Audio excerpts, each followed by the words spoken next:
حضور یہ پہلا سوال لاہور سے 7ویں جماعت کے ایک طالب علم نے بھجوایا ہے. اچھا. کہ وہ لکھتے ہیں کہ حدیث میں آتا ہے کہ امام مہدی کے آنے کے بعد ایک عرصے تک ٹھنڈی ہوائیں چلیں گی، ٹھیک ہے. پھر بد ہوائیں چلیں گی، یہاں تک کہ شر نیکی پر غالب آ جائے گا. ٹھیک. یہی وہ وقت ہے جب قیامت آئے گی. ٹھیک ہے. وہ لکھتے ہیں کہ میرا سوال یہ ہے کہ شر نیکی پر قیامت کے دن کیوں غالب ہوگا، حالانکہ دنیا کا انجام تو نیکی پر ہونا چاہیے. ٹھیک ہے. وہ انجام پہلے ہو چکا ہوگا. دنیا کا انجام اس وقت ختم ہو جائے گا جب نیک لوگ اٹھ جائیں گے دنیا سے. پھر یہ تتمہ ہے اس کا. شریر لوگوں پر قیامت آنا اللہ تعالیٰ کی خاص حکمت ہے، یہ بتانے کے لیے کہ خدا کے نزدیک خیر ہی کی قیمت ہے، شر کی قیمت نہیں ہے. اس لیے خیر والوں کو اچھے وقت میں اٹھا لے گا، ان پر قیامت نہیں آئے گی. پھر جو شریر باقی رہ جائیں گے وہ پھر ان کے ساتھ جو سلوک ہوگا وہ اللہ جیسا چاہے گا فرمائے گا. لیکن یہ بات اس بات کو ظاہر نہیں کرتی کہ نیکی بدی پر غالب آ جاتی ہے، کیونکہ کثرت کا نام غلبہ اصل میں نہیں ہے.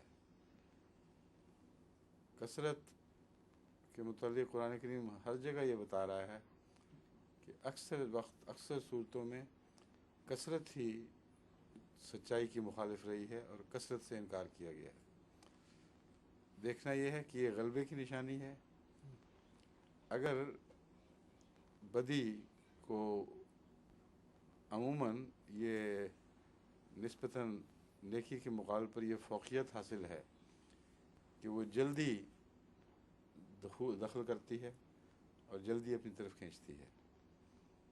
تو اس کا مطلب یہ ہے کہ اس کی مثال ایسی ہے جیسے پہاڑی سے کوئی چیز نیچے اتر رہی ہو، اس کو زور نہ لگانا پڑتا ہو اور طبی قوتیں اسے بڑے زور سے کھینچیں، اور اگر وہ آمادہ ہو جائے نیچے اترنے پر تو پھر اس کی راہ کوئی روک نہیں سکتا. اور نیکی میں جو قوت اور ہر وقت کی جد و جہد کی ضرورت پیش آتی ہے، اس لیے باوجود نیچے کی طرف کھینچی جانے والی طاقتوں کے اگر چند بھی اوپر پہنچ جائیں تو نیکی غالب آتی ہے، بدی غالب نہیں آتی. بدی کو تمام وہ ذرائع میسر ہیں جن کے نتیجے میں اگر طبی حالت میں چھوڑ دیا جاتا تو بدی غالب آ جاتی.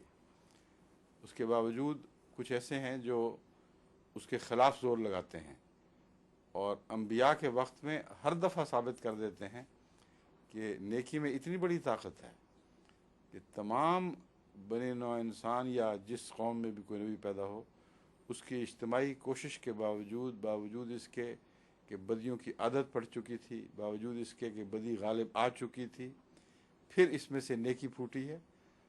اور کم من فیعتن قلیلتن غلبت فیعتن کثیرہ کا منظر ابھرتا ہے ہر دفعہ.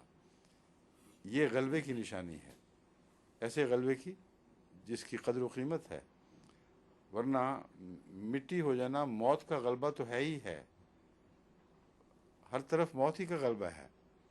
زندگی کا استثناء بتاتا ہے کہ زندگی میں ایک جان ہے. بس اس پہلو سے وہ لوگ جو زندگی کی صلاحیتیں رکھتے ہوں گے وہ جب کمزور ہو جائیں گے، نسبتاً کم ہو جائیں گے، یا ان کی صلاحیتیں رفتہ رفتہ کروڑ ہو جائیں گی جیسے زنگ لگنا شروع ہو جاتا ہے، تو اللہ تعالیٰ نیک لوگوں کو جو ان میں سے ہیں اس وقت سے پہلے اٹھا لے گا جبکہ غضب کے نتیجے میں انسان کی صف لپیٹی جانی ہے. یہ دقیق مضمون ہے، ہو سکتا ہے 7ویں کلاس کے بچے کو سمجھ نہ آئے لیکن اس کو جو خیال آیا ہے اس سے میں امید سمجھتا ہوں کہ ذہین بچہ انشاءاللہ سمجھ جائے گا. ٹھیک ہے.